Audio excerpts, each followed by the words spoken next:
दोस्तों, एक बार एक गुरु अपने शिष्य के साथ कहीं से गुजर रहे थे। चलते चलते वो एक खेत के पास से गुजरे। खेत बहुत अच्छी जगह पर था, वहां की जमीन बहुत उपजाऊ थी, पर उस खेत की हालत देख के लगता था कि उस खेत का मालिक उस पर जरा भी ध्यान नहीं देता है। पूरी तरह से उजाड़ सी हालत थी उस खेत की। खैर, दोनों को बहुत प्यास लगी थी, तो वो खेत के बीच में बने एक टूटे फूटे घर के सामने पहुंचे। दरवाजा खटखटाया, अंदर से एक आदमी निकला, उसके साथ उसकी पत्नी और 3 बच्चे भी थे। सभी फटे पुराने कपड़े पहने हुए थे। गुरु ने पानी मांगा, उस आदमी ने उनको पानी पिलाया। फिर गुरु ने उससे पूछा कि भाई साहब, आपके पास इतना बड़ा खेत है, ना वहां पर कोई फसल है, ना फलों के कोई पेड़ हैं, आखिर आप अपना गुजारा करते कैसे हैं? आदमी ने जवाब दिया, जी हमारे पास एक भैंस है, वो काफी दूध देती है, उसको बेच के कुछ पैसे मिल जाते हैं और बचे दूध का सेवन करके हमारा गुजारा चल जाता है। चूंकि शाम काफी हो गई थी, तो गुरु और शिष्य ने रात को वहीं रुकने का तय कर लिया। आधी रात को जब सब गहरी नींद में सो गए, तब गुरु ने शिष्य को उठाया और कहा कि चलो चलो, हमें अभी यहाँ से निकलना है, पर जाने से पहले हम उस आदमी की भैंस को पहाड़ से गिराकर मार डालेंगे। ऐसा करने का शिष्य का जरा भी मन नहीं था। उसे यह बहुत गलत लगा, पर वो गुरु की बात को टाल नहीं सका। सो वो भैंस को मारकर रातों रात वहां से गायब हो गए। ये बात शिष्य के मन में बैठ गई थी। 10 साल के बाद वो शिष्य एक सफल आदमी बन गया, तो अपनी गलती का पश्चाताप करने के लिए और उस आदमी की मदद करने के लिए अपनी कार से उस खेत के सामने पहुंचा। पर वहां उसने देखा कि उजाड़ खेत एक शानदार फलों के बगीचे में बदल चुका था।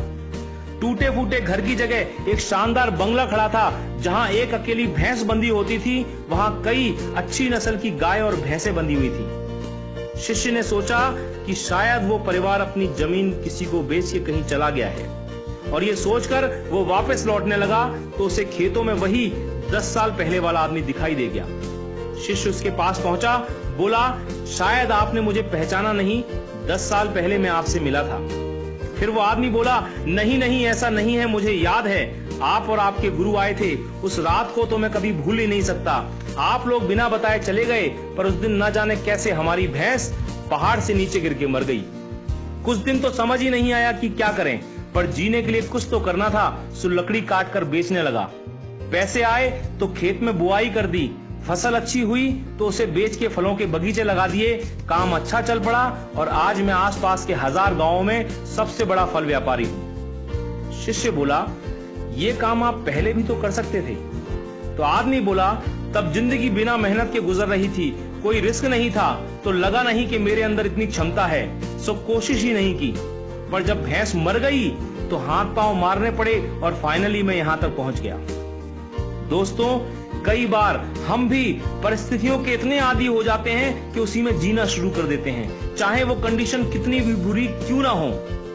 यहाँ तक कि हम अपनी नौकरी से कई बार इतनी नफरत करते हैं, पर फिर भी उसे पकड़े पकड़े जिंदगी बिताने लगते हैं।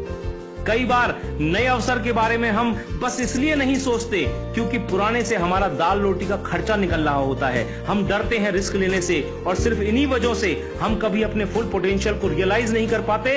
हम अपनी क्षमताओं का पूरा उपयोग नहीं कर पाते, जिससे हमारी लाइफ कहीं बेहतर बन सकती है।